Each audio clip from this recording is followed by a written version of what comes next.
এই মুহূর্তে যে খবর পাওয়া যাচ্ছে, এবার কোয়েল মল্লিকও ইস্তফা দিতে চলেছেন।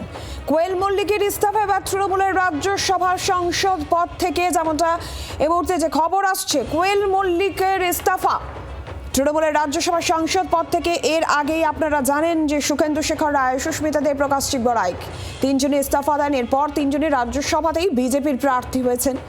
অন্যদিকে এই মুহূর্তে যে খবর, কোয়েল মল্লিকের ইস্তফা, তৃণমূলের রাজ্যসভার সাংসদ পদ থেকে ভূপেন্দ্র যাদবের সঙ্গে দেখা করলেন কোয়েল মল্লিক।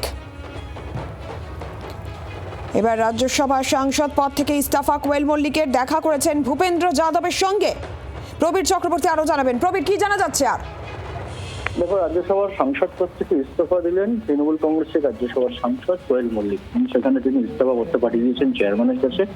এবং যেটা জানা যাচ্ছে, কিন্তু এই যে এলসিপিআই, সেই এলসিপিআই যে ব্লক, তৃণমূল কংগ্রেস থেকে বেরিয়ে যাওয়া যে সাংসদ, 20 জন সাংসদ, সেই ব্লকে কিন্তু তিনিও যোগ দিতে পারেন বলে জানা যাচ্ছে। ফলে রাজ্যসভার সাংসদ কিছুদিন আগেই হয়েছিল 2026 বিধানসভা নির্বাচনের আগে কোয়েল মল্লিক, রাজীব কুমার, এরা যারা একসঙ্গে ছিলেন, বাবু সুপ্রিয়, যে তিনজন গিয়েছিলেন রাজ্যসভায়, তাদের মধ্যে কোয়েল মল্লিক তিনি রিজাইন করলেন।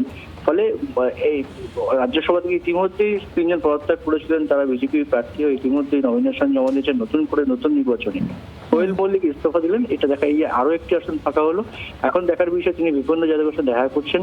সেক্ষেত্রে দাঁড়িয়ে তিনি কোয়েল মল্লিককে সরাসরি বিজেপিতে যোগ দিয়ে সেই ফাঁকা আসনে যখন নির্বাচন হবে, সেই আসনে তিনি আবার রাজ্যসভার সাংসদ বিজেপির পক্ষ হয়ে তিনি রাজ্যসভা যান কিনা, সেটা দেখার বিষয়। বাংলার আওয়াজ, বাঙালির আবেগ, জি 24 ঘন্টা।